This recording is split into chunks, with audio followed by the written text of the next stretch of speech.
Hello friends, this is Mrs. Dennis, and today I'm going to continue with our read aloud of Aladdin. Now this is the final chapter that we're going to read on Aladdin, and then we're going to move into something new. So this is chapter 3, Aladdin and the Wonderful Lamp. It's part 3.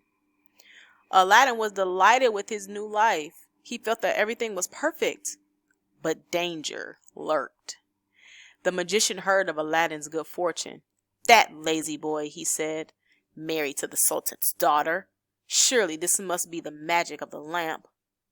He whisked himself back to Persia. He dressed as a poor peddler and carried a few shiny lamps in a basket. As he walked by Aladdin's palace, he shouted, "New lamps for old." Aladdin was out hunting. His wife, the princess, heard the voice from the street. "We have that ugly old lamp," she thought. "I would gladly trade it for a shiny new one." She handed Aladdin's lamp to the magician.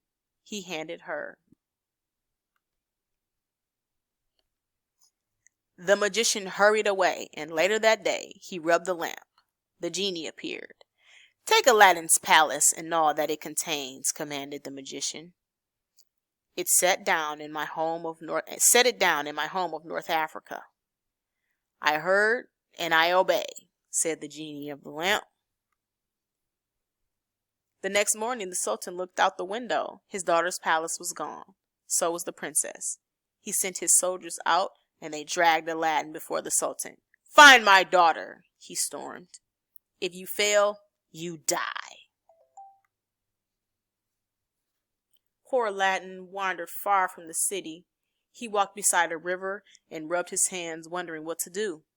The genie of the ring appeared once more. "What do you wish?" asked the genie of the ring. "Bring my palace and my beloved wife home to me," begged Aladdin. "Sadly," said the genie, "I cannot. That duty belongs only to the genie of the lamp." "Then take me to be with my wife." Poof! Aladdin found himself in Africa. His wife greeted him joyfully. She told him about the peddler and the lamp. When Aladdin heard this, he knew that the magician had used the lamp to work his evil deed. He and his wife made a plan to get the lamp back. The next day, the princess cooked the magician a fine supper. Aladdin kept out of sight.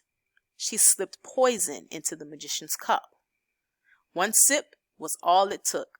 The magician fell to the floor, dead. Aladdin ran in and found the lamp. The magician had hidden it in his sleeve. Aladdin rubbed the lamp. The monstrous genie appeared. "What do you wish?" the genie of the lamp thundered. "Take this palace and all it contains," commanded Aladdin. "Carry it to Persia and set it down beside the Sultan's home." "I hear and I obey," replied the genie of the lamp. The palace was lifted up into the air. The next morning the Sultan arose and looked out the window. He was very happy to see his daughter and her palace once again. He ordered a month of celebrations.